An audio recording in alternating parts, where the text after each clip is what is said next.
Well, you know, we resolved 8 others. It's funny how people say that. If you get this one, every time I do one, they forget about that one. I solved 8 wars. Go to Rwanda and the Congo. Talk about India and Pakistan.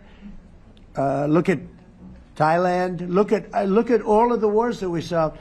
And every time I solve one, they say, if you solve the next one, you're going to get the Nobel Prize. I didn't get a Nobel Prize. Somebody got it who's a very nice woman, very nice.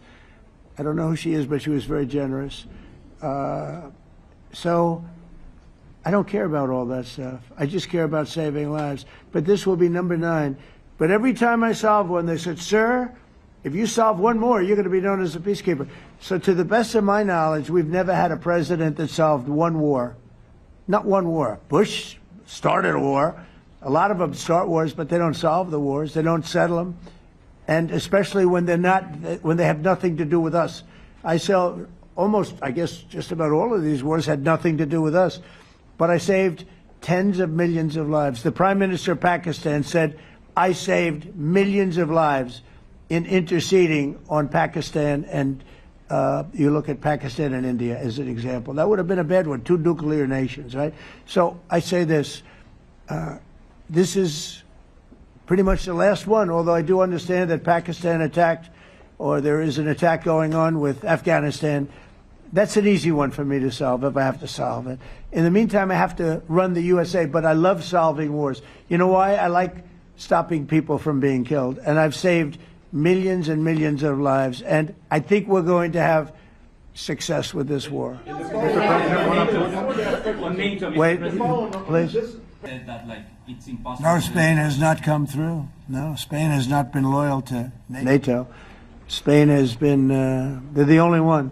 Everyone went up to, as you know, I mean, you were at 2% and they all went up to 5%, but Spain disagreed with that.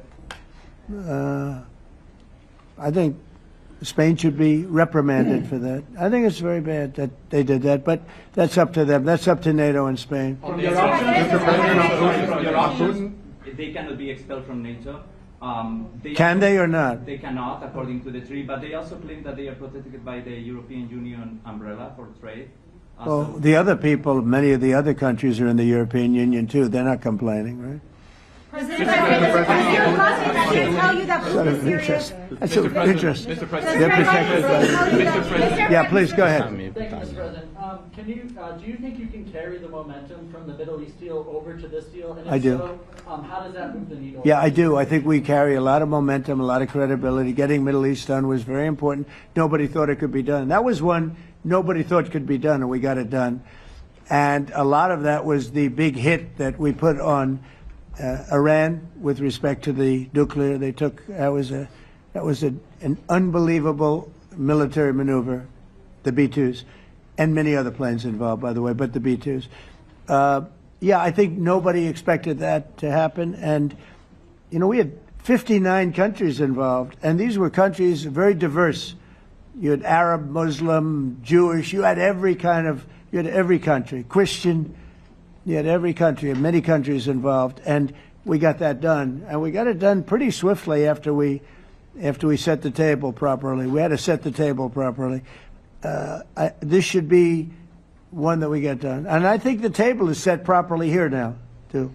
And it'll be a great honor. It'll be a great honor to get it done. And the Ukrainian people are great, and the Russian people are great.